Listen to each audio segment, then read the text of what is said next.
ಗುರುಭ್ಯೋ ನಮಃ ಹರಿ ಓಂ. ನಾರಾಯಣಂ ನಿಖಿಲ ಪೂರ್ಣ ಗುಣೈಕದೇಹಂ ಸರ್ವಜ್ಞಮಚ್ಯುತಮಪೇತ ಸಮಸ್ತದೋಷಂ ಪ್ರಾಣಸ್ಯ ಸರ್ವಚಿದಚಿತ್ ಪರಮೇಶ್ವರಸ್ಯ ಸಾಕ್ಷಾದಧೀಶ್ವರಮಿಯಾಂ ಶರಣಂ ರಮೇಶಂ ತತ್ರ ಏತೆ ಶ್ಲೋಕಾಹ ಅಂತ 206ನೇ ಪುಟದಲ್ಲಿ ಪಾಠ ಪ್ರಾರಂಭವಾಗ್ತಾ ಇದೆ. ಮೊದಲು ವಾಕ್ಯ ಹೇಳಿಬಿಡ್ತೇನೆ, ಅಭಿಪ್ರಾಯ ಹೇಳ್ತೇನೆ, ಅನಂತರದಲ್ಲಿ ವಾಕ್ಯದ ವಿಷಯವನ್ನು ನೋಡಂತ. ತತ್ರ ಏತೆ ಶ್ಲೋಕ ಭವಂತಿ ಅಂತ ಮಹಿದಾಸ ಐತರೇಯ ತಾನೇನು ಇಷ್ಟೊತ್ತು ಬೃಹತಿ ಸಹಸ್ರದ ಬಗ್ಗೆ ಹೇಳಿದ, ಅದರ ಮುಂದೆ ಭಗವಂತನ ಪುರುಷ ರೂಪ ಹಾಗೂ ಸ್ತ್ರೀ ರೂಪಗಳ ಬಗ್ಗೆ ಹೇಳಿದ. ಈ ವಿಷಯದಲ್ಲಿ ಮಂತ್ರಾಂತರದಲ್ಲೂ ಸಾಕ್ಷಿಗಳು ಸಿಗುತ್ತವೆ, ಬೇರೆ ಕಡೆಗೂ ಪ್ರಮಾಣವ, ಹಂಗೇನು ಇದೊಂದೇ ಕಡೆಗೆ ಹೇಳಿದ್ದದ ಅಂತಲ್ಲ ಅಂತ ಹೇಳಿ ಶ್ಲೋಕಗಳನ್ನು ಉದಾಹರಣೆ ಮಾಡ್ತಾರೆ. ಇಲ್ಲಿ ಒಂದು ಹೊಸ ಅಂಶ ಏನು ಸಿಗುತ್ತದ ಅಂತಂದ್ರೆ, ಆಚಾರ್ಯರು ಮುಂದೆ ಅದನ್ನೆಲ್ಲ ಪ್ರಮಾಣದಲ್ಲಿ ಹೇಳೋರಿದ್ದಾರೆ. ಅದು ಗ್ರಂಥದ ಹೆಸರೇ ವಿಚಿತ್ರವಾಗಿದೆ. ಅರ್ಧನಾರಿ ನಾರಾಯಣ ತಂತ್ರ ಅಂತ ಗ್ರಂಥದ ಹೆಸರು. ಎಷ್ಟು ವಿಚಿತ್ರ ಗ್ರಂಥದ ಹೆಸರು ಅಂದ್ರೆ ಅರ್ಧನಾರಿ ನಾರಾಯಣ ತಂತ್ರ ಅಂತ ಮುಂದೆ ಬರ್ತದೆ. ಮುಂದೆ 2 ಪುಟ ತಿರುಗಿದ ಮೇಲೆ ಬರ್ತದೆ ಅದು. ಅಲ್ಲಿ ಹೇಳುವಾಗ ಏನ್ ಮಾಡ್ತಾರ, ಈ ಭಗವಂತನ ಪುರುಷ ರೂಪ ಹಾಗೂ ಸ್ತ್ರೀ ರೂಪಗಳೇನವ ಇವು ಪರಸ್ಪರ ಸುಖವನ್ನ ಪಡಿತವೆ ಅಂತ ಹೇಳುವಾಗ, ಎಲ್ಲಿ ಇದೆ ಇಲ್ಲೇನೋ ನಮಗ ಒಂದು ನೀವು ಹೇಳಿದ್ರಿ ಭೂಲೋಕದಲ್ಲಿ ಮೇಲಿನ ಲೋಕದಲ್ಲಿ ಅಂತ ಹೇಳಿದ್ರಿ, ಹೀಗೆ ಇರ್ತದ ಅಂತ ಕೇಳಿದ್ರೆ ವೈಕುಂಠದಲ್ಲೂ ಕೂಡ ಭಗವಂತ ತನ್ನ ಪುರುಷ ಹಾಗೂ ಸ್ತ್ರೀ ರೂಪದ ಜೊತೆಗೆ ತಾನೇ ರಮಣವನ್ನ ಮಾಡ್ತಿರ್ತಾನೆ. ಎಷ್ಟು ವಿಚಿತ್ರ ಅಂದ್ರೆ ಅನಿರುದ್ಧ ಪ್ರದ್ಯುಮ್ನ ಸಂಕಷ್ಟ ವಾಸುದೇವ ನಾರಾಯಣ ಅಂತನ್ನುವ ಪುರುಷ ರೂಪಗಳೇನಿವೆಯೋ ಅದೇ ಹೆಸರಿನ ಸ್ತ್ರೀ ರೂಪ ಇದೆ ಭಗವಂತನಿಗೆ, ನಾರಾಯಣಿ ಅಂತ ಕರೀತಾರೆ. ಹಂಗ ಸಾಂಕರ್ಷಣಿ ಅಂತ ಕರೆಯೋರು. ಹಂಗ ಅದೇ 5 ರೂಪಗಳ ಜೊತೆಗೆ ಭಗವಂತ ವೈಕುಂಠದಲ್ಲಿ ಪರಸ್ಪರವಾಗಿ ವಿಹಾರ ಮಾಡ್ತಿರ್ತಾನೆ, ಗಂಡ ಹೆಂಡತಿಯರಂತ ತಾನೇ ತನ್ನ ರೂಪದ ಜೊತೆಗೆ. ಅಕಸ್ಮಾತ್ ಲಕ್ಷ್ಮೀದೇವಿ ಇದ್ರೆ ಲಕ್ಷ್ಮೀದೇವಿಯಲ್ಲೂ ತನ್ನದೇ ಆ ರೂಪವನ್ನ ಇಟ್ಟು ಮತ್ತೆ ರಮಣ ಮಾಡ್ತಾನೆ. ಸ್ವತಂತ್ರ ಅವಳಿಗೆ ಪ್ರತ್ಯೇಕವಾಗಿ ಇಲ್ಲ, ವ್ಯವಸ್ಥೆ ಇಲ್ಲ.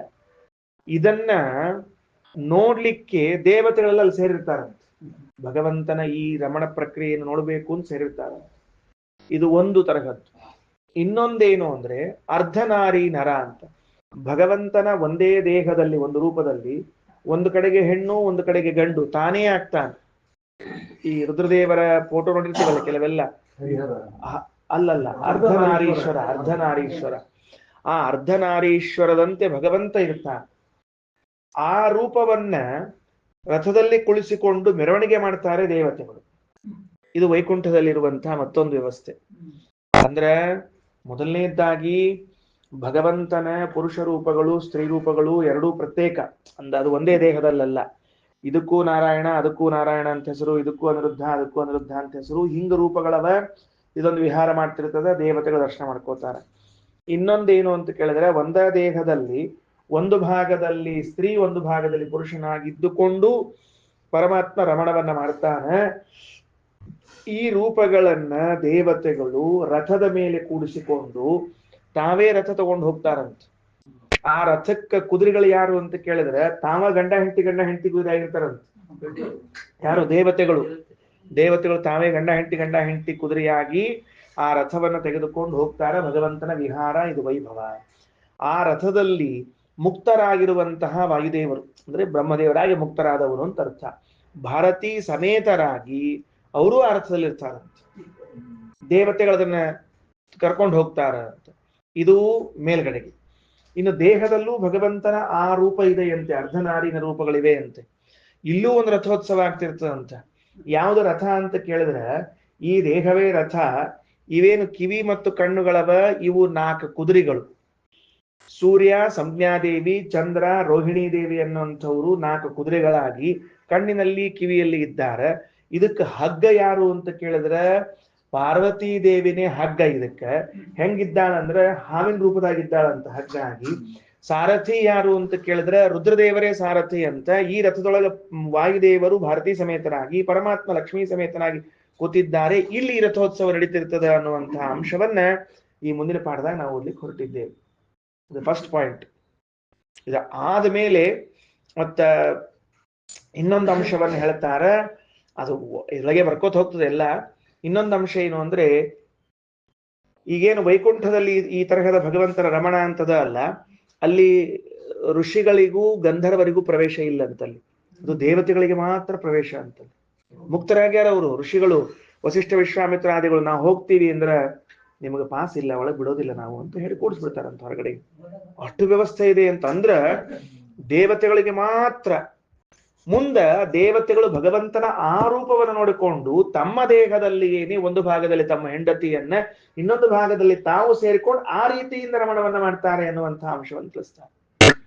ಇದೆಲ್ಲ ವೈಕುಂಠದಲ್ಲಿ ನಡೆಯುವಂತಹ ದೇವರ ಒಂದು ವೈಭವ, ದೇವತೆಗಳ ಒಂದು ವೈಭವ, ಸುಖ, ಇದೆಲ್ಲವೂ ಹೇಳಿಕೊಡುವಂತಹದ್ದಾಗಿದೆ. ಇದಿಷ್ಟು ಮುಂದಿನ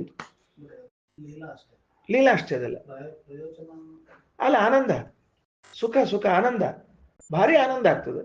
ಇದ್ದ ಆನಂದ ಅಭಿವ್ಯಕ್ತ ಆಗ್ತಾ ಹೋಗ್ತದೆ. ಅದು ಆನಂದ ಇರ್ತದೆ, ಇದ್ದ ಆನಂದ ಅಭಿವ್ಯಕ್ತ ಆಗ್ತದೆ ಅವರಿಗೆ. ಸ್ವರೂಪ ಯಾಕಂದ್ರೆ ಹೊಸ ಆನಂದ ಬರುವುದಿಲ್ಲ, ಇದ್ದ ಆನಂದದ ಅಭಿವ್ಯಕ್ತಿ ಆಗ್ತದೆ. ಇಷ್ಟಂತೂ ಹೇಳ್ಯಾರಿ. ಒಂದೊಂದು ಕ್ರೀಡೆಗಳು ಭಗವಂತ ಒಂದೊಂದು ರೀತಿ ಕ್ರೀಡೆ ಮಾಡ್ತಾನೆ, ತೋರಿಸ್ತಾನೆ, ಆಟ ಆಡ್ತಾನೆ, ಹಿಂಗೆಲ್ಲ ಅದ ಅಂತ ಹೇಳ್ಯಾರ. ಋಷಿ ಗಂಧರ್ವರಿಂದ ಮೊದಲು ಮಾಡ್ಕೊಂಡು ಯಾರೋ ಹೋಗೋಂಗಿಲ್ಲ, ದೊಡ್ಡ ದೊಡ್ಡ ಆಚಾರ್ಯಗೆ ಬಿಟ್ಟಿಲ್ಲ ಒಳಗ ಅಂತ ಹಿಂಗ್ ಲೆಕ್ಕ. ದೊಡ್ಡ ದೊಡ್ಡ ಆಚಾರ್ಯಗೆ ಒಳಗೆ ಹೋಗ್ಲಿಕ್ಕೆ ಬಿಟ್ಟಿಲ್ಲ. ಅದಕ್ಕೆ ಇಷ್ಟೆಲ್ಲ ವಿಷಯಗಳು ಬರೋದ ಮುಂದೆ ನೋಡಂತ. ಏನೇನು ಎಷ್ಟೆಷ್ಟು ನಮ್ಗೆ ತಿಳಿಯಲಿಕ್ಕೆ ಸಾಧ್ಯ ಅಷ್ಟು ತಿಳ್ಕೊಂಡಂತ ಒಂದು. ಇನ್ನೊಂದು ನಾನು ಹೇಳೋದು ಮರ್ತೋಯ್ತು ಮೊನ್ನೆ, ಗಣೇಶ ಚೌತಿ, ಅದು ವಿಷಯ ಬೇರೆ ಬೇರೆ ಆಗ್ಬಿಡ್ತಾವಲ್ಲೆಲ್ಲ, ಹಿಂಗಾಗಿ ನೆನಪಾಗೋದಿಲ್ಲ. ಗಣಪತಿಯ ಮಹಿಮೆಯನ್ನ ಸಾಮಾನ್ಯವಾಗಿ ನಾವು ಈಗ ಹೇಳಿದ ಕೂಡಲೇ ನೆನಪು ಬಂತು. ಗಣಪತಿ ಮಹಿಮಾ ಏನ್ ಕೇಳಿರ್ತೀವಿ, ಅವರು ವಿಶ್ವಂಭರ ಉಪಾಸನ ಹಿಂಗೆಲ್ಲ ಕೇಳಿರ್ತೀವಿ ನಾವು. ಜಗನ್ನಾಥ ದಾಸರು ಹರಿಕಥಾಮೃತ ಸಾರದೊಳಗ ದೇವರ ನೈವೇದ್ಯ ಮಾಡೋ ಕಾಲಕ್ಕ ಗಣಪತಿ, ಗಣಪತ್ಯಂತರ್ಗತ ಭಗವದ್ ರೂಪದ ಚಿಂತನ ಒಂದು ಬೇರೆ ಹೇಳ್ಯಾರ. ತುಂಬಾ ಅಪರೂಪ. ಅಡಿಗೆ ಮಾಡಿ ಅದ್ರ ಮೇಲೆ ಮುಚ್ಚಿಟ್ಟಿರ್ತಾರೆ ನೋಡ್ರಿ. ನೈವೇದ್ಯ ಮಾಡೋ ಕಾಲಕ್ಕೆ ಪರ್ದ ಹಿಡಿಯೋದಲ್ಲ, ಅಡಿಗೆ ಮಾಡಿ ಮೇಲೆ ಮುಚ್ಚಿಟ್ಟಿರ್ತಾರ. ಇದು ಮುಚ್ಚಿಟ್ಟದ್ರೊಳಗ ಈ ಮ್ಯಾಲಿನ ತಟ್ಟಿಯೊಳಗೆ ಯಾರಿದ್ದಾರ ಅಂತ ಹೇಳಿ ಹೊರಟಾರ. ವಿಘ್ನೇಶ ಅದ್ರೊಳಗಿದ್ದಾನಂತೆ ಗಣಪತಿ. ಗಣಪತಿ ಉಪರಿ ಚೈಲದೊಳು ಏಕದಂತ ಅಂತ ಬರೀತಾರೆ. ಭಾರಿ ಆಶ್ಚರ್ಯ. ನಾನು ಅದು ಮೊನ್ನೆ ಹೇಳ್ಬೇಕಾಗಿತ್ತು, ಹೋಯ್ತು. ಪರದೆ ಒಳಗೆ ಯಕ್ಷಸೇನಿದ್ದಾನೆ, ಅದೇ ಮುಚ್ಚ್ರಿ ಅನ್ನೋದು. ಈಗ ಅಡಿಗೆ ಹಿಂದಕ್ಕೆ ಹೆಂಗ ಇತ್ತು ಅಂದ್ರೆ, ಅಡಿಗೆ ಮನಿ ಆಗ್ನೇಯಕ್ಕ, ದೇವ್ರ ಮನಿ ಈಶಾನ್ಯಕ್ಕ. ಅವ್ರು ಅಲ್ಲಿಂದ ಇಲ್ಲಿ ತರಬೇಕಾದ್ರೆ ಮೇಲೆ ಮುಚ್ಕೊಂಡು ತರಬೇಕು ನೋಡ್ರಿ. ಬಾಳದೆಲೆ ಇಟ್ಟುಕೊಂಡು, ತಟ್ಟಿ ಇಟ್ಟುಕೊಂಡು ಮುಚ್ಕೊಂಡು ತರಬೇಕಲ್ಲ. ಆ ಉಪರಿಚೈಲದೊಳು ಏಕದಂತ ಜಗನ್ನಾಥದಾಸರ ಅಂತಾರ. ಏಕದಂತನೊಳಗೆ ಯಾರನ್ನ ಚಿಂತನೆ ಮಾಡ್ಬೇಕು ಭಗವದ್ ರೂಪವನ್ನ ಅಂದ್ರೆ ವಿಶ್ವಂಭರ ಅಲ್ಲ, ಸನತ್ ಕುಮಾರನ ಚಿಂತನೆ ಮಾಡ್ರಿ ಅಂತಾರ. ಭಗವಂತನ ಸನತ್ ಕುಮಾರ ರೂಪದ ಒಂದು, ಸನತ್ ಕುಮಾರರ ಅಂತರ್ಯಾಮಿಯಾದ ಭಗವಂತನ ಸನತ್ ಕುಮಾರ ರೂಪದ, ಅದು ರುದ್ರದೇವರಿಗೂ ಸನತ್ ಕುಮಾರರಿಗೂ ಬ್ರಹ್ಮಚರ್ಯ ಮಾಡೋದನ್ನ ಕಲಿಸಿಕೊಟ್ಟದ್ದು ಆ ವ್ರತವನ್ನ. ಆ ಸನತ್ ಕುಮಾರ ರೂಪವು ಈ ವಿಘ್ನೇಶ್ವರನೊಳಗಿದ್ದು ಉಪರಿಚೈಲದೊಳಗಿಹನು ಅಂತ ಬರೆದಿರ್ತಾನೆ. ಬಹಳ ಮಹತ್ವ. ಅಡಿಗೆ ಮಾಡಿ ಮೇಲೆ ಮುಚ್ಚಿಡಬೇಕು, ಆಚಾರ ಕಣ್ಣಿಗೆ ಬೀಳಬಾರ್ದು ಅಂತ ಹೇಳಿ. ಈಗ ಮಂತ್ರ ನೋಡ್ರಿ. ತತ್ರ ಏತೆ ಶ್ಲೋಕಾಹ ಅಂತ. ಯದಕ್ಷರಂ ಪಂಚವಿಧಂ ಸಮೇತಿ ಯುಜೋ ಯುಕ್ತ ಅಭಿಯತ್ ಸಂವಹಂತಿ ಸತ್ಯಸ್ಯ ಸತ್ಯಂ ಅನುಯತ್ರ ಯುಜ್ಯತೆ ತತ್ರ ದೇವಾಹ ಸರ್ವ ಏಕಂ ಭವಂತಿ. ಇದಕ್ಕೆ ನಾನು ಏನೂ ಅರ್ಥ ಹೇಳಬೇಡ, ಶ್ರೀಮದಾಚಾರ್ಯ ಕೆಳಗಡೆಗೆ ಪೂರ್ಣ ವಿವರಣೆ ಕೊಟ್ಟು ಬಿಟ್ಟಾರೆ. ಅಂದ್ರೆ ಭಾಷ್ಯ ಬರೇ ಪ್ರಮಾಣ ಇಲ್ಲ, ವಾಕ್ಯ ಅರ್ಥ ಕೊಟ್ಬಿಟ್ಟಾರೆ.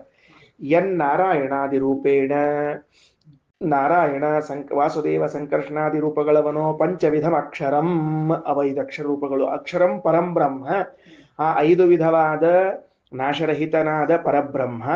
ತಸ್ಮಿನ್ನೇವ ಸ್ತ್ರೀ ರೂಪೇಣ ಸಮೇತಿ ತನ್ನಲ್ಲೇನೆ ತತ್ ಸ್ವಸ್ಮಿನ್ನೇವ ಸ್ತ್ರೀ ರೂಪೇಣ ಸಮೇತಿ. ಅದು ಪದಚ್ಛೇದ ಹೆಂಗ್ ಮಾಡಬೇಕು? ಪರಂ ಬ್ರಹ್ಮ ತತ್ ಸ್ವಸ್ಮಿನ್ನೇವ ಸ್ತ್ರೀ ರೂಪೇಣ ಸಮೇತಿ, ತನ್ನಲ್ಲೇ ತಾನು ಪುರುಷ ರೂಪದಿಂದಲೂ ಸ್ತ್ರೀ ರೂಪದಿಂದಲೂ ಏನ್ ಮಾಡ್ತಾನ ಅಂದ್ರ ಸಮೇತಿ ಹೊಂದುತ್ತಾನೆ.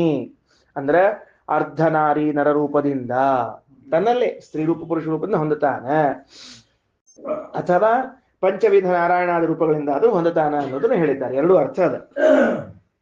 ನಾರಾಯಣಾದಿ ರೂಪೇಣ ಪಂಚವಿಧಂ ಅಕ್ಷರಂ ಪರಂ ಬ್ರಹ್ಮ ತತ್, ಆ ಪರಬ್ರಹ್ಮ ಪರಮಾತ್ಮನಿದ್ದಾನ 5 ರೂಪದವನು.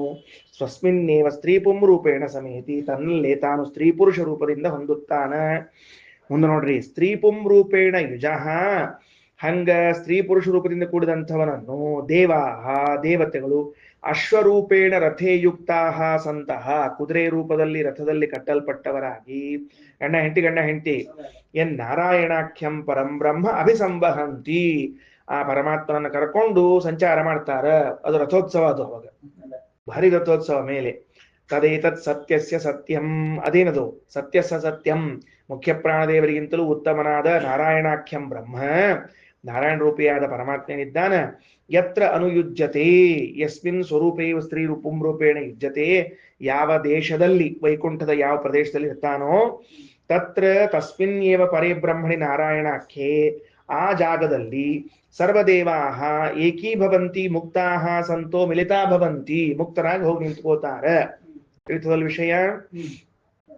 ಮುಂದ ಇಲ್ಲಿ ಏನದ, ಸರ್ವ ಏಕಂ ಭವಂತಿ ಅಂತಂದು ಕೂಡ್ಲೆ ಕೆಲವರಿಗೆ ಅದ್ವೈತ ದರ್ಶನ ಕಾಣಿಸ್ಲಿಕ್ಕೆ ಶುರುವಾಗ್ತದೆ ಸಹಜವಾಗಿ.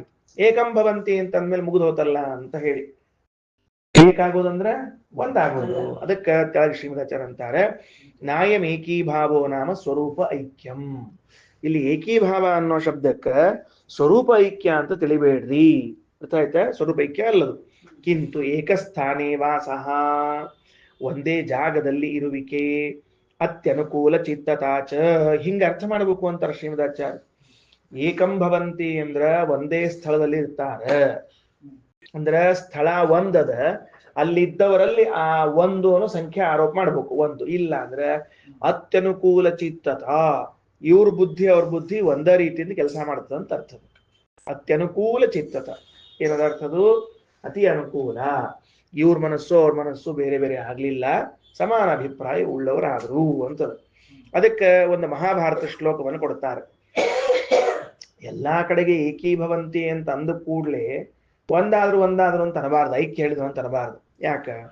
ಏಕೀಭೂಯ ನೃಪಾ ಸರ್ವೇ ವೃಷುಹು ಪಾಂಡವಂ ಶರೈಹಿ, ಸರ್ವೇ ನೃಪಾಹ ಏಕೀಭೂಯ, ಎಲ್ಲಾ ರಾಜರು ಕುರುಕ್ಷೇತ್ರದಲ್ಲಿ ಎಲ್ಲಾ ರಾಜರು ಏಕಾಗಿ ಪಾಂಡವಂ ಶರೈಹಿ ವವೃಷುಹು, ಅರ್ಜುನನ ಮೇಲೆ ಅಥವಾ ಭೀಮನ ಮೇಲೆ ಬಾಣದ ಮಳೆಯನ್ನು ಸುರಿಸಿದ್ರು ಅಂತದ್ದು.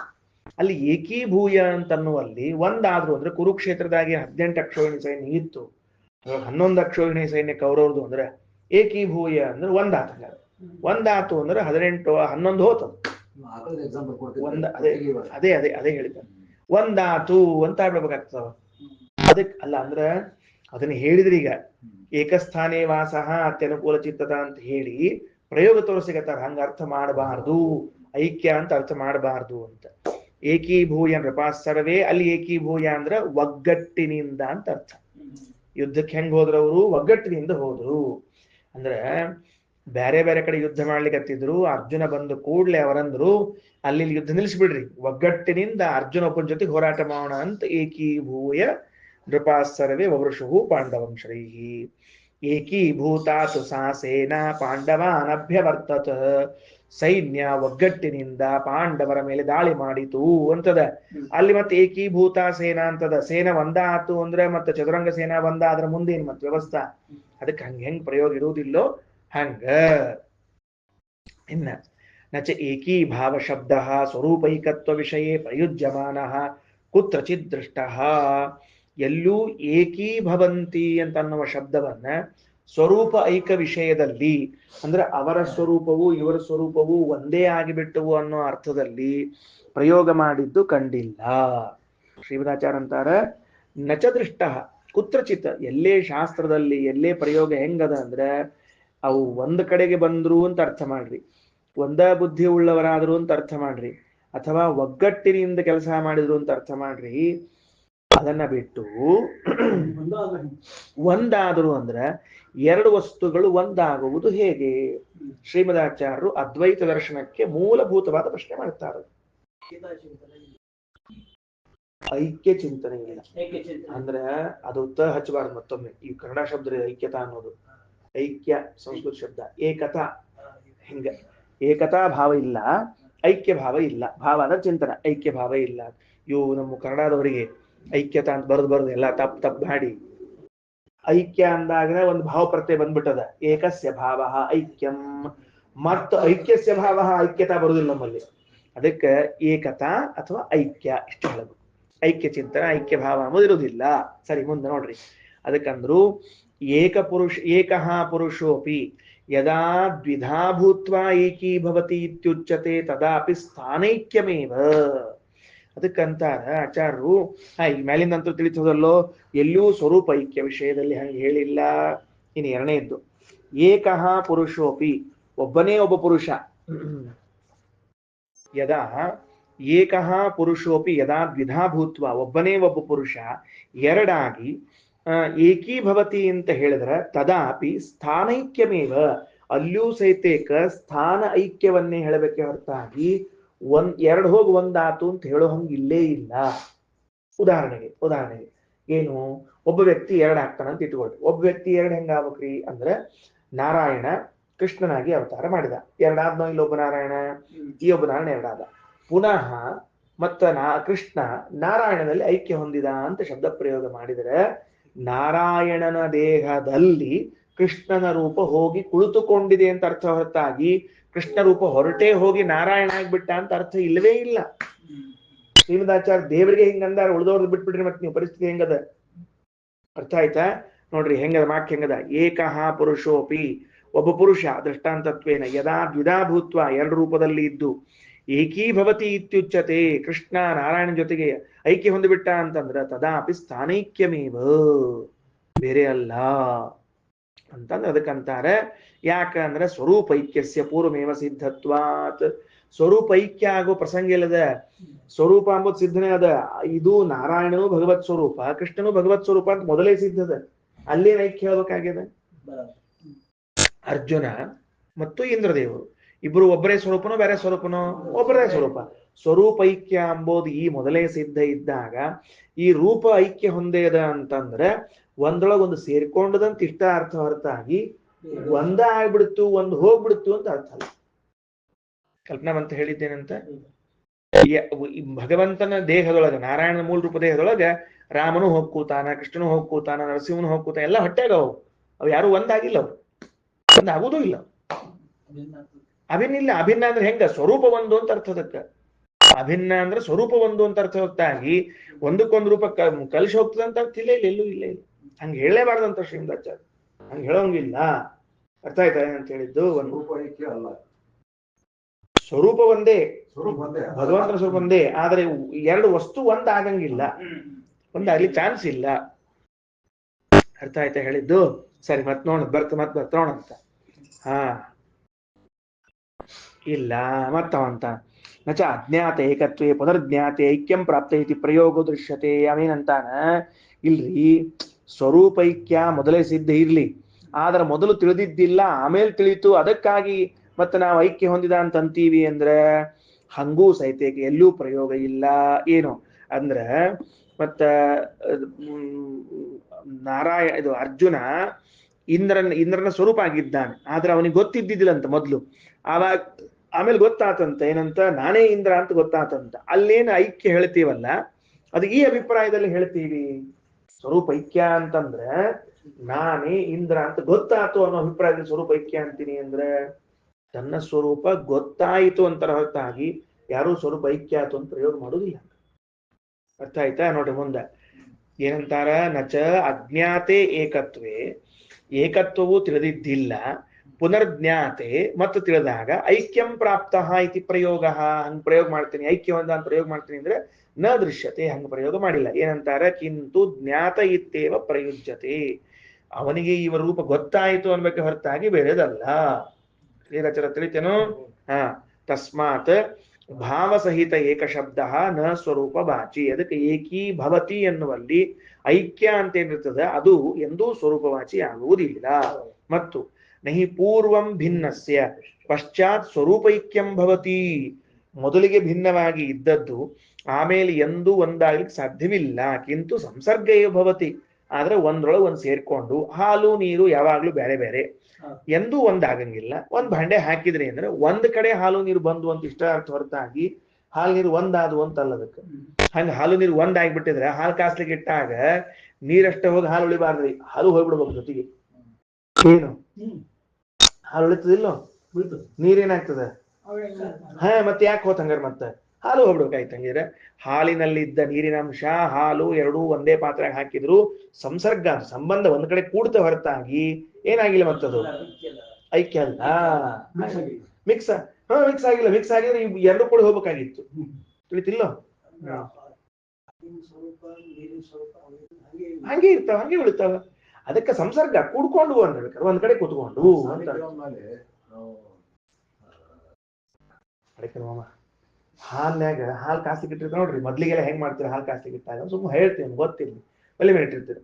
ಹಾಲು ಅದು ಏನಾಗ್ತಿತ್ತು ಅಂದ್ರೆ ಉಕ್ಲಿರ್ತಿತ್ತು, ಉಕ್ಲಿಗೆ ಬರ್ತಿತ್ತು. ಉಕ್ಲಿಗೆ ಬಂದಾಗ ಇಳಿಸ್ತಿರ್ಲಿಲ್ರಿ ಮೊದ್ಲಿಗೆ.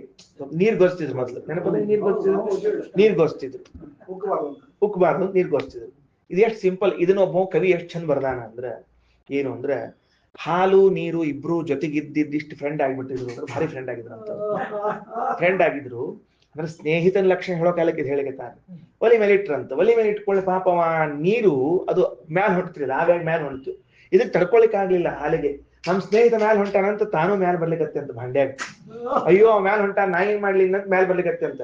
ಅದಕ್ಕೆ ಅವ್ ಬಾಜು ಕೂತ್ಕೊಂಡಿದ್ದಂತ. ನಿಮ್ ಸ್ನೇಹಿತ ಎಲ್ಲಿ ಹೋಗಿಲ್ ತಡಿ, ನೀರ್ ತಗೊಂಡ್ ಮತ್ ಹೋಗಿದ್ನಂತೆ. ಕೂತ್ಕೊಂತ ಮತ್ತೆ. ಎಷ್ಟ್ ಚಂದ ಚಂದ ಅಂದ್ರೆ ಒಂದ್ ಸಾಲ್ಯಾಗ ಅಷ್ಟ ಕವಿ ಕಲ್ಪನಾ ಅಷ್ಟು. ನೀರ್ ತಗೊಂಡ್ ಮತ್ ಹಿಂಗಂದ, ನಮ್ ಫ್ರೆಂಡ್ ಬಂದ ಅಂತ ಹೇಳಿ ಕೂತ್ಬಿಟ್ಟ. ಮತ್ತ ಸಂಸರ್ಗ ತಸ್ಮಾದ್ ಅತ್ರಾಪಿ ಸಂಸರ್ಗ ವಿವಕ್ಷ. ಆದ್ರಿಂದ ಇಲ್ಲೂ ಕೂಡ ಎಲ್ಲಾ ದೇವತೆಗಳು ಆ ವೈಕುಂಠದಲ್ಲಿ ಏಕಸ್ಥಾನದಲ್ಲಿ ಬಂದ್ರು ಅಂತ ಅರ್ಥ ಮಾಡಿಕೊಳ್ರಿ. ಇನ್ನ ಯದಕ್ಷರಂ ಪಂಚವಿಧಂ ಸಮೇತಿ, ಆ ಭಗವಂತನ 5 ರೂಪಗಳು ಒಂದ್ ಕಡೆಗೆ ಸೇರ್ತದೆ ಅಂತ ಹೇಳಿದ್ರಿಂದ, ಮತ್ತು ಸತ್ಯಸ್ಯ ಸತ್ಯಂ ಪ್ರಾಣದೇವರಿಗೂ ಮತ್ತು ಜೀವನ ಪ್ರದನಾದವನು ಅನುಯತ್ರ ಯುಜ್ಯತೆ ಅಂತ ಪರಾಮರ್ಶೆ ಮಾಡಿದ್ರಿಂದ ತತ್ರ ದೇವಾಹ ಸರ್ವ ಏಕಂ ಭವಂತಿ ಇತ್ಯುಚ್ಯತೆ. ತಸ್ಮಾತ್ ನ ಪುನರುಕ್ತಿ. ಒಂದ ವಿಷಯ ಸಲ ಯಾಕೆ ಹೇಳಿದ್ರಿ ಅಂದ್ರೆ ಇಲ್ಲ ಪರಾಮರ್ಶೆ ಮಾಡಿ ಹೇಳಿಕತ್ತೀವಿ. ಭಗವಂತನ 5 ರೂಪಗಳು, ಪ್ರಾಣದೇವರಿಗೂ ಪ್ರಾಣ ಪ್ರಧಾನಾದವನು ಎಲ್ಲಿ ಇದ್ದಾನೋ ಅಲ್ಲಿ ದೇವತೆಗಳು ಬರ್ತಾರ ಅಂತ ಹಿಂಗೆ ಹೇಳಿದ್ರಿಂದ ಪುನರುಕ್ತಿ ಏನಿಲ್ಲ. ಇನ್ನು ಮತ್ತೆ ಮುಂದೊಂದು ಯಸ್ಮಾದಕ್ಷರಾದಕ್ಷರಮೇತಿ ಯುಕ್ತಂ ಯುಜೋ ಯುಕ್ತ ಅಭಿಯತ್ ಸಂಬಹಂತಿ ಸತ್ಯಸ್ಯ ಸತ್ಯಮನುಯತ್ರ ಯುಜ್ಯತೆ ತತ್ರ ದೇವಾ ಸರ್ವ ಏಕಂ ಭವಂತಿ. ಇದು ಅದೇ ವಿಷಯ. ಅದೇ ವಿಷಯನೇ ದಾರ್ಢ್ಯಕ್ಕಾಗಿ ಹೇಳ್ಯಾರ. ಅದಕ್ಕೆ ಪುನರುಕ್ತಿ ಅಲ್ಲ, ದಾರ್ಢ್ಯಕ್ಕಾಗಿ ಹೇಳ್ಯಾರ. ಯಸ್ಮಾತ್ ಭಾಷೆ ತಗೊಳ್ರಿ. ಯಸ್ಮಾತ್ ಅಕ್ಷರಾತ್ ನಾರಾಯಣಾಖ್ಯಾತ್ ಮೇಲೆ ಯದಕ್ಷರಾದಕ್ಷರಮದಲ್ಲ, ಆ ನಾರಾಯಣನಿಂದ ಅಕ್ಷರಂ ಏತಿ ಅಂದ್ರೆ ಸ್ವಯಮೇವ ಸ ಭಗವಾನ್ ಪ್ರಾದುರ್ಭಾವ ರೂಪಿ, ತಾನೇ ಒಂದು ರೂಪವನ್ನು ತೆಗೆದುಕೊಂಡು ಪ್ರಾದುರ್ಭಾವ ಆಗ್ತಾನೆ. ಹೆಂಗ ಸ್ತ್ರೀ ಪುಂರೂಪೇಣ ಯುಕ್ತ ಆಗಚ್ಚತಿ, ಯುಕ್ತ ಯುಜೋ ಅಂತದಲ್ಲ, ಸ್ತ್ರೀ ಪುಂರೂಪೇಣ ಬರ್ತಾನೆ. ಅದೇ ಅಭಿಪ್ರಾಯ. 2 ಸಲ ಹೇಳಿದ್ಯಾಕ? ತಾತ್ಪರ್ಯಾರ್ಥಂ ತಸ್ಸೇವಾರ್ಥಸ್ಯ ಪುನರಭ್ಯಾಸ. ಅದೇ ವಿಷಯವನ್ನೇ ಅದೇ ಅರ್ಥವನ್ನೇ 2 ಸಲ ಹೇಳುವುದು ತಾತ್ಪರ್ಯ ನಮಗಲ್ಲದ ಅಂತ ತಿಳಿಸ್ಲಿಕ್ಕೆ. ಇನ್ನು ಮುಂದೆ ಇದೊಂಚೂರು ಚಂದದ ಮತ್ ವಿಷಯ ಏನಂತಾರ ನೋಡ್ರಿ ಇಲ್ಲಿ. ಅಂದ್ರೆ ಇದ್ರದ್ದು ಇದು ಒಂದು ವಿಷಯ ಆಯ್ತು. ಈಗ ಅರ್ಧನಾರಿ ನರ ರೂಪ ಎಲ್ಲ ಬಂತು. ಮುಂದೆ ಪ್ರಮಾಣದಾಗ ಇನ್ನು ಹೆಚ್ಚದ. ಯದ್ ವಾಚ ಓಮಿತಿ ಯಚ್ಚನೇತಿ ಯಚ್ಚಾಸ್ಯಾಃ ಕ್ರೂರಂ ಯದುಚ ಉಳ್ವನಿಷ್ಣು ತದ್ವಿಭೂಯ ಕವಯೋ ಅನ್ವವಿಂದನ್ ಆತ್ಮ ಯತ್ತ ಸಮತೃಪ್ಯನ್ ಶ್ರುತೇಧಿ ಯಸ್ಮಿನ್ ನಾಮ ಸಮತೃಪ್ಯನ್ ಶ್ರುತೇಧಿ ತತ್ರ ದೇವಾ ಸರ್ವಯುಜೋ ಭವಂತಿ ತೇನ ಪಾಪ್ಮಾನೋಪಹತ್ಯ ಬ್ರಹ್ಮಣ ಸ್ವರ್ಗಂ ಲೋಕಮಪ್ಪೀತಿ ವಿದ್ವಾನ್. ಇದಕ್ಕ ಮಂತ್ರಾರ್ಥವನ್ನು ಹೇಳ್ಬೇಕು. ಒಂಚೂರು ಮಂತ್ರಾರ್ಥವನ್ನು ಹೇಳ್ತೀನಿ. ಏನ್ ಮಂತ್ರಾರ್ಥ ತಗೊಳ್ರಿ. ಏನಾತು? ನೋಡ್ರಿ, ಏನು ಒಂದೊಂದು ಶಬ್ದ ಅರ್ಥ ತಗೊಳ್ರಿ. ಯದ್ ವಾಚಾ ಓಮಿತಿ ಅಂದ್ರ ಮಾತುಗಳ ಮಧ್ಯದಲ್ಲಿ, ವಾಕ್ಯಗಳ ಸಮೂಹದಲ್ಲಿ ಓಂ ಅಂತ ಒಂದು ಶಬ್ದ ಅದ, ಸರಿನಾ? ಆಮೇಲೆ ಮತ್ತೆ ಮುಂದಿನ ಶಬ್ದ ಎಚ್ಚ ನೇತಿ, ಇನ್ನೊಂದದ ನ ಅಂತ ತಿಳ್ಕೊಂಡು ಹಿಂದೆ ಬಂದಿತ್ತು ನೋಡ್ರಿ, ಸತ್ಯ ಅನೃತ, ಹೂ ಅನ್ನೋದು ಇಲ್ಲ ಅನ್ನೋದು ಬಂದಿತ್ತಿಲ್ಲ ಹಿಂದಕ್ಕ. ಅದಕ್ಕ ಎಚ್ಚ ವಾಚ ಓಮಿತಿ, ವಾಕ್ಗಳ ಮಧ್ಯದಲ್ಲಿ ಅಂದ್ರ ನಾಮಗಳ ಮಧ್ಯದಲ್ಲಿ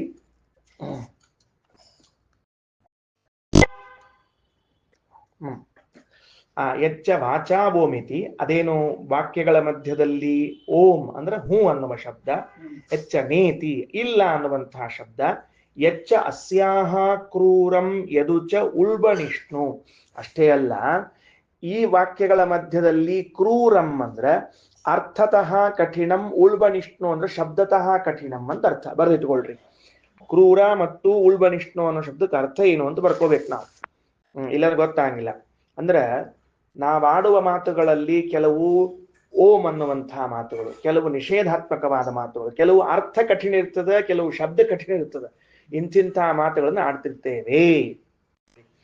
ಯದ್ವಾಚಾವೋ ಮಿತಿ, ನಾವಾಡುವ ಮಾತುಗಳ ಮಧ್ಯದಲ್ಲಿ ಓಂ ಎಸ್ ಅನ್ನುವಂತಹದ್ದು, ಎಚ್ಚನೇತಿ ನೋ ಅನ್ನುವಂತಹದ್ದು, ಎಚ್ಚ ಸ್ಯಾಹ್ ಕ್ರೂರಂ, ಈ ಮಾತುಗಳ ಮಧ್ಯದಲ್ಲಿ ಕೆಲವು ಅರ್ಥಗಳು ಭಾರಿ ಕಠಿಣ ಇರ್ತಾವ. ಇನ್ನ ಯದಚ ಉಳ್ಬನಿಷ್ಣು, ಯಾವುದು ಶಬ್ದನೇ ಕಠಿಣ ಇರ್ತದ್ರಿ ಅನ್ನೋದಂತೂ ಭಾರಿ ಕಷ್ಟ ಆಗ್ತಿರ್ತದೆ. ಇಂತಹದ್ದು ತದ್ವಿಭೂಯ ಕವಯ, ಮುಂದೆ ಕವಯ ಅಂತ ಶಬ್ದದಲ್ಲಿ ಕವಯ ಜ್ಞಾನಿಗಳು, ತತ್ ಆ ಎಲ್ಲ ಶಬ್ದಗಳನ್ನು ವಿಯೂಯ ಅಲ್ಲ ವಿಯೂಯ ಅಂದ್ರೆ ವಿಚಾರ ಮಾಡಿ. ಅರ್ಥ ಬರ್ಕೊಡ್ರಿ, ಗೊತ್ತಾಗಿಲ್ಲ. ತದ್ವಿಯೂಯ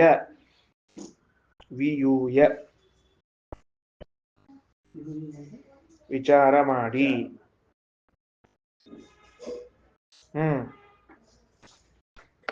ಕವಯ ಕವಿಗಳು ಈ ಎಲ್ಲ ವಾಕ್ಯಗಳ ಮಧ್ಯದಲ್ಲಿ ವಿಚಾರ ಮಾಡಿ. ಮತ್ತ ಇಲ್ಲಿ ಕವಯ ಅನ್ನೋ ಶಬ್ದಕ್ಕ ದೇವತೆಗಳು ಅಂತ ಅರ್ಥ. ಆತ್ಮಾಯತ್ತಾಹ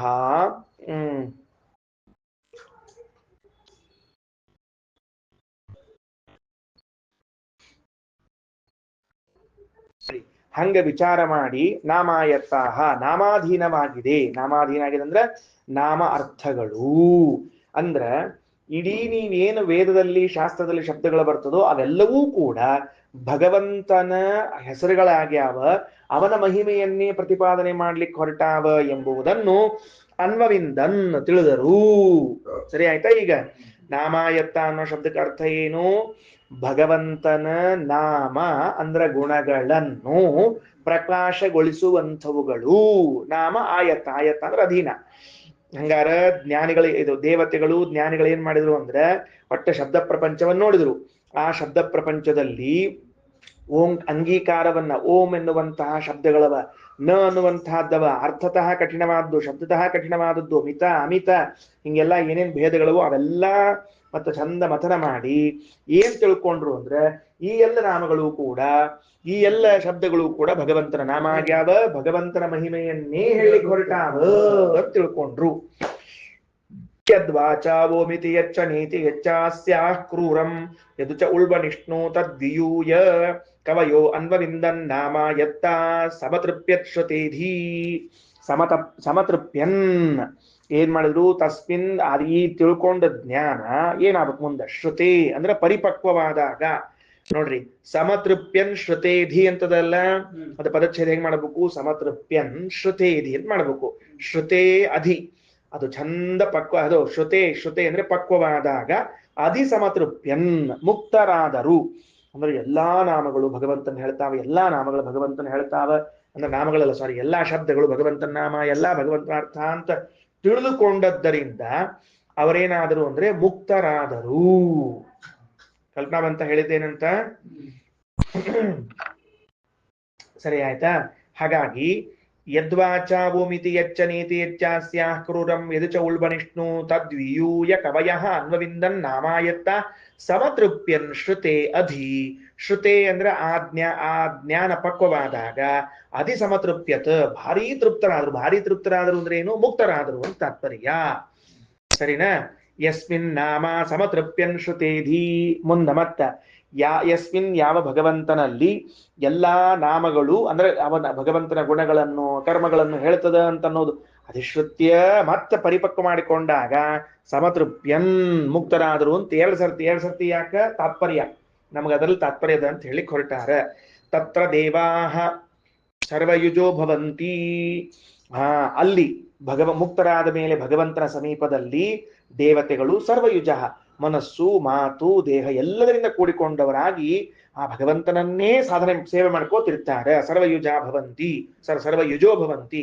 ತೇನ ತೇನ ಮತ್ತ ಹಿಂಗ ಯಾರು ತೇನ ವಿದ್ವಾನ್ ಈ ಎಲ್ಲ ವಿಷಯಗಳನ್ನ ದೇವತೆಗಳು ಹಿಂಗೆಲ್ಲ ವಿಚಾರ ಮಾಡಿ ಮುಕ್ತಿಯನ್ನು ಹೊಂದಿದ್ರು ಅಂತ ತಿಳ್ಕೋತಾರೋ ಅವ ಪಾಪ್ಮಾನ ಅಪಹತ್ಯ ತನ್ನ ಅಪ್ರಾರಬ್ಧವನ್ನ ಕಳೆದುಕೊಂಡು ಸ್ವರ್ಗಂ ಲೋಕಮಪ್ಪೇತಿ ವೈಕುಂಠವನ್ನ ಪಡಿತಾನ. ಇಲ್ಲಿ ಸ್ವರ್ಗ ಅಂದ್ರೆ ವೈಕುಂಠ ಬರ್ಕೊಂಡಿಟ್ಕೊಳ್ರಿ. ಸ್ವರ್ಗಂ ಲೋಕಮಪ್ಪೇತಿ ವೈಕುಂಠವನ್ನ ಹೊಂದುತ್ತಾನೆ. ತೇನ ಪಾಪ್ಮಾನ ಅಪಹತ್ಯ ಬ್ರಹ್ಮಣ ಸ್ವರ್ಗಲೋಕಮಪ್ಪೇತಿ. ಬ್ರಹ್ಮಣ ಭಗವಂತನ ಜೊತೆಗೆ ಸ್ವರ್ಗಲೋಕದಲ್ಲಿ ಭಗವಂತನ ಅನುಗ್ರಹದಿಂದ ಮೋಕ್ಷದಲ್ಲಿ ಇರ್ತಾನ. ಸರಿ ಆಯ್ತಾ? ಮುಗಿತಲ್ಲ ನೋಡ್ರಿ. ಒಟ್ಟಾರೆ ಮಂತ್ರದ ಅಭಿಪ್ರಾಯ ಏನಾಯ್ತು ಅಂತಂದ್ರೆ ದೇವತೆಗಳು ಯಾವ ಜ್ಞಾನ ಮಾಡಿಕೊಂಡದ್ದಕ್ಕಾಗಿ ಮೋಕ್ಷವನ್ನ ಪಡೆದುಕೊಂಡ್ರು ಅಂದ್ರೆ ಸಮಸ್ತ ವಾಂಗ್ಮಯ ಪ್ರಪಂಚ, ಅದು ಪೌರುಷೇಯ ವೇದಗಳಲ್ಲಿ ಬರುವಂತಹ ಭಾಗಗಳು, ಪುರಾಣಗಳಲ್ಲಿ ಬರುವಂತಹ ಭಾಗಗಳು ಎಲ್ಲವೂ ಕೂಡ ಏನಾಗಿದೆ ಅಂತ ಕೇಳಿದ್ರೆ ಅವು ಈ ಕ್ರಮದಲ್ಲವ. ಏನು ಸತ್ಯ, ಅನೃತ, ಮಿತ, ಅಮಿತ, ಇವೇನು ಸ್ವರ, ಇವು ಹೇಳಿದ್ವಲ್ಲ 5 ರೂಪಗಳು ಅವುಗಳಾಗ್ಯಾವ. ಅಥವಾ ಮತ್ತ ಕ್ರೂರ ಅಥವಾ ಮತ್ತ ಉಳ್ಬನಿಷ್ಣು ಶಬ್ದತಃ ಕಠಿಣವಾಗಿವೆಯೋ ಅರ್ಥತಃ ಆಗಿವೆಯೋ ಹಿಂಗಿವೆ. ಒಟ್ಟಾರೆ ಈ ಶಬ್ದ ಪ್ರಪಂಚವನ್ನೆಲ್ಲ ನೋಡಿ ಅವರೇನ್ ನಿರ್ಧಾರ ಮಾಡಿಕೊಂಡ್ರು ಅಂದ್ರೆ ಈ ಎಲ್ಲ ಶಬ್ದಗಳು ಕೂಡ ಭಗವಂತನನ್ನೇ ಹೇಳುತ್ತವೆ ಅನ್ನುವುದನ್ನ ತಿಳ್ಕೊಂಡು ಆ ಶಬ್ದಗಳ ಭಗವಂತನ ಗುಣಗಳನ್ನು ಮತ್ತನುಸಂಧಾನ ಮಾಡಿ ಅವುಗಳನ್ನ ಪರಿಪಕ್ವ ಮಾಡಿಕೊಂಡು ಮೋಕ್ಷವನ್ನ ಹೊಂದಿದರು. ಈ ವಿಷಯವನ್ನ ಯಾರು ತಿಳ್ಕೊಳ್ತಾನೋ ಅವನೂ ಕೂಡ ತನ್ನ ಅಪ್ರಾರಬ್ಧಗಳನ್ನ ಕಳೆದುಕೊಂಡು ಭಗವತ್ ಪ್ರಸಾದ ಅನಂತರದಲ್ಲಿ ವೈಕುಂಠವನ್ನು ಹೊಂದುತ್ತಾನೆ. ಇಷ್ಟು ವಿಷಯದ ಈ ಮಂತ್ರದಲ್ಲಿ ಅರ್ಥ ಆಯ್ತಾ ಹೇಳಿದ್ದೇನಂತ. ಅದಕ್ಕ ಈ ಮಂತ್ರವನ್ನ ವ್ಯಾಸರಾಜರು ಮತ್ತು ಮಂತ್ರಾಲಯ ಸ್ವಾಮಿಗಳು, ವ್ಯಾಸರಾಜ ಪ್ರಭುಗಳು ಮತ್ತು ಚಂದ್ರಿಕಾಚಾರ್ಯರು ಮತ್ತು ಮಂತ್ರಾಲಯ ಪ್ರಭುಗಳು ಇಬ್ಬರೂ ಸಹಿತ ಚಂದ್ರಿಕಾದ ಹಿಡಿತಾರೆ ಈ ಮಂತ್ರವನ್ನು. ಬಹಳ ಚಂದದು. ಅಲ್ಲ ಪೂರ್ವಪಕ್ಷ ಪ್ರಶ್ನೆ ಮಾಡ್ತಾನೆ, ಎಲ್ಲಾ ನಾಮ ಸಮನ್ವಯ ಮಾಡಬೇಕು ಅಂತ ಹೊಂಟೀರಿ. ಆ ಗದ್ದಲ್ದಾಗ ದುಃಖಿ ದೇವರ ಸಮನ್ವಯ ಮಾಡ್ತೀರಿ, ಬದ್ಧ, ಅವರ, ನೀಚ, ಪಾಪಿ ಇಂಥ ಎಲ್ಲಾ ಶಬ್ದಗಳನ್ನೆಲ್ಲ ಯಾಕೆ ನೀವು ಭಗವಂತನ ಸಮನ್ವಯ ಮಾಡಬೇಕು? ಅವನು ಬಿಟ್ಟರು ಸಹಿತೇಕ ನಿಮಗೆ ಭಗವಂತನ ಗುಣಜ್ಞಾನ ಆಗ್ಯದ. ಅನಂತ ಗುಣಪೂರ್ಣ ಇದ್ದಾನ, ದೊಡ್ಡವಿದ್ದ ಅಂತ ಎಲ್ಲ ಅದ. ಹಿಂಗಿದ್ದ ಹೊತ್ತಿನೊಳಗ ಆ ನಾಮಗಳನ್ನ ಯಾಕೆ ಸಮನ್ವಯ ಮಾಡ್ಬೇಕು ಅಂತ ನಿಮ್ಮ ಹಠ? ಎಂಥ ನಾಮಗಳು? ಪಾಪಿ, ದುಃಖಿ, ಬದ್ಧ, ಅವರ, ನೀಚ, ಇವೆಲ್ಲ ಯಾಕೆ ಬೇಕ್ರಿ? ಅಂದ್ರೆ ಇವನು ಮಾಡಿದ್ರಷ್ಟ ಭಗವಂತನ ಗುಣಗಳು ಅಂತ ಗೊತ್ತಾಗ್ತವೆ, ಇನ್ನೇ ಗೊತ್ತಾಗಿಲ್ಲ, ಗೊತ್ತಾಗೇ ಆಗ್ತಬೇಕು. ಅದು ಯಾಕೆ ಮಾಡ್ತೀರಿ ಅಂತ ಅದಕ್ಕೆ ವ್ಯಾಸರಾಜರು ಚಂದ್ರಿಕಾದಲ್ಲಿ ಬರೀತಾರೆ. ರಾಯರು ಈ ಶ್ರುತಿ ತಗೋತಾರೆ, ಐತರೇಯ ಶ್ರುತಿ ತಗೊಳ್ತಾರೆ. ಏನಿದ್ದೀಯೋ ನಮಗೆ ಬರೇ ಗುಣಗಳ ಸಮನ್ವಯ ಮಾಡೋ ಉದ್ದೇಶ ಇಲ್ಲ, ಅನಂತ ಗುಣಪೂರ್ಣತೆ ತಿಳ್ಕೊಳ್ಳೋ ಉದ್ದೇಶ ಇಲ್ಲ. ಸಕಲ ನಾಮಗಳು, ಸಕಲ ಶಬ್ದಗಳು ಭಗವಂತನ ನಾಮ ಅಂತೂ ತಿಳಿಸಬೇಕಾಗೇ ಇದೆ. ಸಕಲವೂ ಈ ದುಃಖಿ ಅನ್ನೋದು ಭಗವಂತನ ಹೆಸರೇ, ಬದ್ಧ ಅನ್ನೋದು ಭಗವಂತನ ಹೆಸರೇ ಅನ್ನೋದನ್ನು ತಿಳಿಸಬೇಕಾಗೇ ಅದ. ಅಲ್ರಿ ತಗೊಂಡ್ ಏನ್ ಮಾಡ್ತೀರಿ ಅಂದ್ರೆ ತೇನ ಸ್ವರ್ಗಂ ಲೋಕಮಪ್ಪೇತಿ ವಿದ್ವಾನ್, ಇದೂ ಕೂಡ ಮೋಕ್ಷಕ್ಕೆ ಉಪಯೋಗಿಯಾದ ಜ್ಞಾನ ಅದ. ಅಂದ್ಮೇಲೆ ಅಥಾತ ಬ್ರಹ್ಮ ಜಿಜ್ಞಾಸದ ಇದು ಬಂತು, ಅಥಾತ ಬ್ರಹ್ಮ ಜಿಜ್ಞಾಸದ ಇದು ಬಂತು ಅಂತ ಹೇಳಿ ಚಂದ್ರಿಕಾಚಾರ್ಯರು ಚಂದ್ರಿಕೆಯಲ್ಲಿ ತರ್ತಾರ. ರಾಯರು ಈ ಮಂತ್ರವನ್ನು ಉದಾಹರಣೆ ಮಾಡಿ ವ್ಯಾಖ್ಯಾನ ಮಾಡ್ತಾರೆ. ಅದ್ರೊಳಗ ಬಹಳ ಅದ್ಭುತ. ಇದ್ರೊಳಗೆ ನಾವೇನ್ ಓದಿದ್ವಿ ಈಗ? ಎಲ್ಲಾ ನಾಮಗಳು, ಎಲ್ಲಾ ಶಬ್ದಗಳು ಭಗವಂತನ ನಾಮ ಅಂತ ಓದಿದ್ವಿ. ಶಬ್ದತಃ ಕಠಿಣಂ ಅರ್ಥತಃ ಕ್ರೂರಂ ಬಂತೋ ಇಲ್ಲ? ಪಾಪ ಏನ್ ಶಬ್ದದ, ದೇವ್ ಹೆಂಗ್ ಹೇಳ್ಬೇಕ್ರಿ ಇದನ್ನ? ದುಃಖ ಏನ್ ಶಬ್ದದ, ಹೆಂಗ್ ಹೇಳ್ಬೇಕ್ರಿ ಇದನ್ನ? ಇದನ್ನ ಕೇಳಲಿಕ್ಕೆ ಕಠಿಣ. ಅರ್ಥತಃ ಅಂತ ದೂರ ಉಳಿತು ಅಂದ್ರೆ ಇವೆಲ್ಲವೂ ಭಗವಂತನ ನಾಮ ಅಂತ ತಿಳಿದಾಗಲೇನೆ ದೇವತೆಗಳು ಮುಕ್ತರಾಗ್ಯಾರ. ಅಂದ್ರೆ ಸರ್ವ ಶಬ್ದಗಳು ಭಗವನ್ ನಾಮ ಅಂತ ತಿಳ್ಕೊಳ್ಳಿಕ್ಕಾದ್ರೂ ಈ ಶಬ್ದಗಳನ್ನು ಭಗವಂತನ ಸಮನ್ವಯ ಮಾಡಬೇಕು ಅಂತ ಚಂದ್ರಿಕಾಚಾರ್ಯ ತಗೋತಾರೆ. ಚಂದ್ರಿಕಾ ಗೊತ್ತಾಯ್ತೇನ್ರಿ?